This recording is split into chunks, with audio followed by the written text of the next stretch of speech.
జగిత్యాలలో బీఆర్ఎస్ కు మరో షాక్ తగిలింది. జగిత్యాల మున్సిపల్ చైర్పర్సన్ అడవాల జ్యోతి లక్ష్మణ్, బీఆర్ఎస్ కౌన్సిలర్లు వారణాసి మల్లవ్వ, తిరుమలయ్య, చదువుల తిరుపతమ్మతో పాటు పలువురు బీఆర్ఎస్ నాయకులు ఎమ్మెల్సీ జీవన్ రెడ్డి సమక్షంలో కాంగ్రెస్ పార్టీలో చేరారు. ఇటీవల జరిగిన జగిత్యాల మున్సిపల్ చైర్పర్సన్ ఎన్నికలో బీఆర్ఎస్ రెబల్ చైర్పర్సన్ అభ్యర్థిగా అడ్వాల జ్యోతి నామినేషన్ వేసి విజయం సాధించారు. చైర్పర్సన్గా అవకాశం కల్పిస్తానని బీఆర్ఎస్ పార్టీ మోసం చేసిందని తిరుగుబాటు చేసి చైర్పర్సన్గా ఎన్నికైన జ్యోతి లక్ష్మణ్లు బీఆర్ఎస్ను వీడి కాంగ్రెస్ పార్టీలో చేరారు. అలాగే బీఆర్ఎస్ నాయకులు న్యాయవాది సిరిపురం మహేందర్, బోగోజే ముఖేష్ ఖన్నా, ఆడేపు సత్యం, సిరిపురం వెంకటయ్య, తిరుమలయ్యలు కాంగ్రెస్ పార్టీలో చేరారు. ఈ సందర్భంగా ఎమ్మెల్సీ జీవన్ రెడ్డి మాట్లాడుతూ పార్టీలో చేరిన ప్రతి ఒక్కరూ పార్టీ కోసం అంకిత భావంతో పనిచేయాలని సూచించారు. కాంగ్రెస్ పార్టీ బడుగు బలహీన మైనారిటీతో పాటు అన్ని వర్గాల సంక్షేమానికి పాటుపడుతుందన్నారు. కాంగ్రెస్లో చేరిన మున్సిపల్ చైర్పర్సన్ అడవాల జ్యోతి లక్ష్మణ్ మాట్లాడుతూ మళ్ళీ మేము సొంతింటిలోకి వచ్చామని, జీవన్ రెడ్డి నాయకత్వంలో పనిచేసే అవకాశం రావడం అదృష్టంగా భావిస్తున్నామని పేర్కొన్నారు. 20 ఏళ్లు కాంగ్రెస్ పార్టీలో పనిచేసి అనుకోని పరిస్థితుల్లో బీఆర్ఎస్లో చేరి కౌన్సిలర్గా గెలిచిన ఆ పార్టీ ఎమ్మెల్యే విధానాలు నచ్చక సంతృప్తిగా లేనని, రాబోయే పార్లమెంట్ ఎన్నికల్లో నిజామాబాద్ ఎంపీగా జీవన్ రెడ్డిని గెలిపించుకుందామని, అందరూ కలిసి పనిచేస్తేనే సాధ్యమవుతుందని పేర్కొన్నారు. అలాగే ఎమ్మెల్సీ జీవన్ రెడ్డి నివాసంలో జగిత్యాల రూరల్ మండలం తాటిపల్లి గ్రామం నుంచి బీఆర్ఎస్, బీజేపీ పార్టీలకు చెందిన పలువురు యువకులు ఎమ్మెల్సీ జీవన్ రెడ్డి ఆధ్వర్యంలో కాంగ్రెస్ పార్టీలో చేరారు. ఈ కార్యక్రమంలో పట్టణ కాంగ్రెస్ అధ్యక్షుడు కొత్త మోహన్, మాజీ మున్సిపల్ చైర్మన్లు గిరి నాగభూషణం, విజయలక్ష్మి శంకర్, గాజంగి నందయ్య, అనిత, కౌన్సిలర్లు దుర్గయ్య, నక్కజీవన్, లలిత, నాయకులు మన్సూరు, గాజుల రాజేందర్, పుష్పాల అశోక్, చిట్ల అంజన్న, చంద్రం, గౌతమ్ రెడ్డి, రఘువీర్ గౌడ్, సామ్రాట్, మున్నా తదితరులు పాల్గొన్నారు.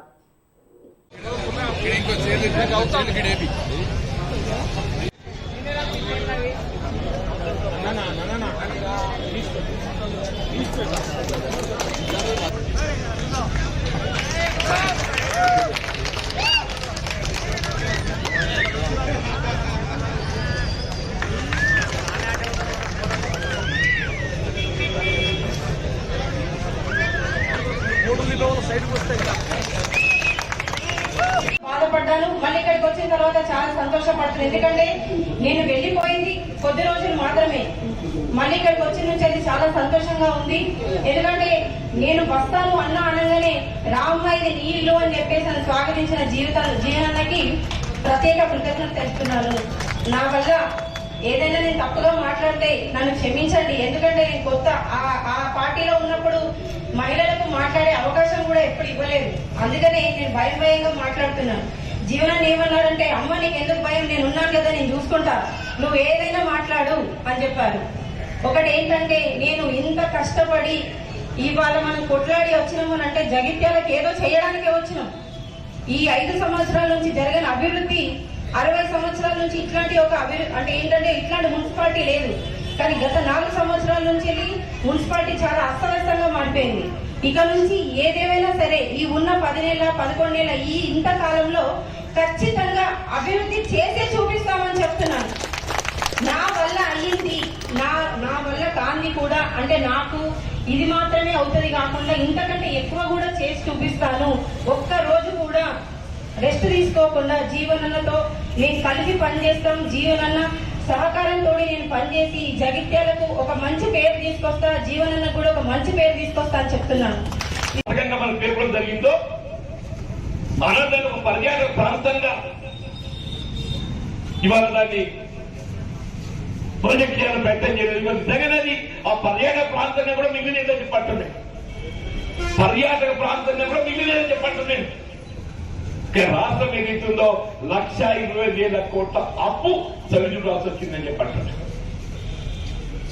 కృష్ణా నది జలాలలో ఏదైతుందో మన లలితాదేవుడు ఒక పాత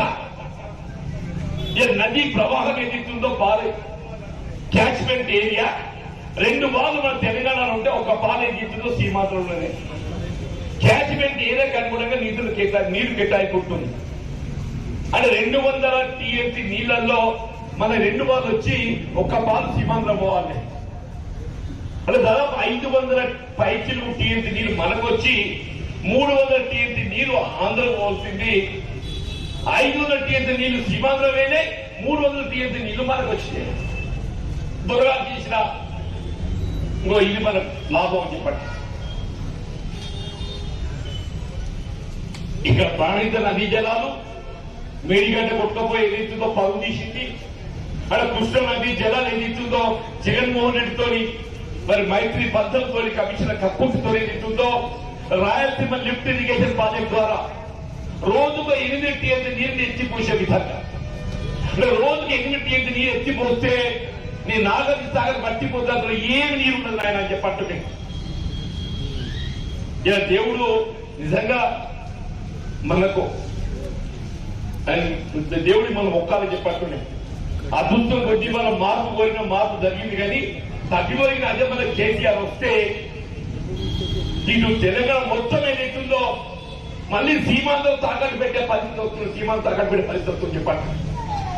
అసలు కొరకు నదీ జలాలు సాధించుకోవడానికి ఒక చెప్పంటున్నా.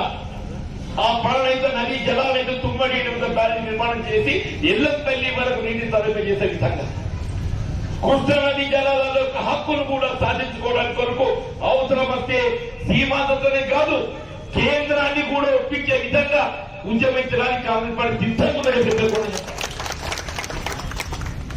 జ్యోతిని ఏదైతుందో చైర్పర్సన్ కూతురు పెట్టే విధంగా చట్టాన్ని మార్పు చేసినా చెప్పంటున్నా.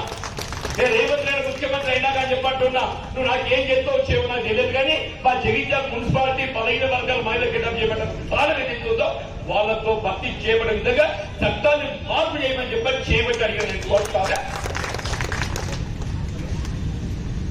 డ్రైవర్ రద్దు చేసినా చెప్పంటున్నా, నువ్వు చేస్తావా? నువ్వు ఎందుకు చేయలేకపోయినావని చెప్పంటున్నా. నేను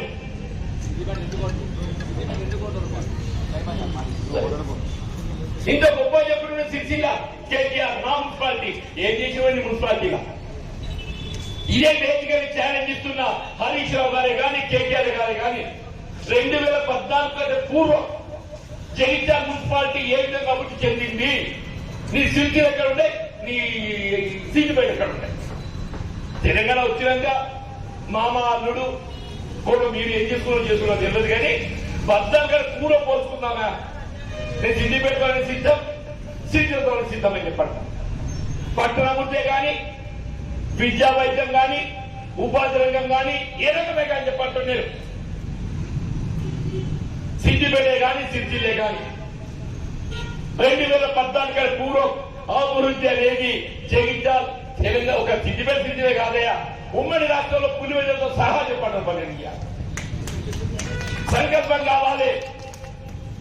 ఇవాళ ఏదైతే నేను ఏ హోదాలు ప్రధానం కాదా, నాకు ఏ హోదా ఉన్నా లేకున్నా వచ్చినా రాకున్నా రాష్ట్రంలో కాంగ్రెస్ అధికారానికి వచ్చింది కాబట్టి జగిత్యాల పట్టణం ఏదైతుందో తెలంగాణ రాష్ట్రంలోనే అగ్రస్థానం నిలిపే బాధ్యత నాది అని చెప్పారు.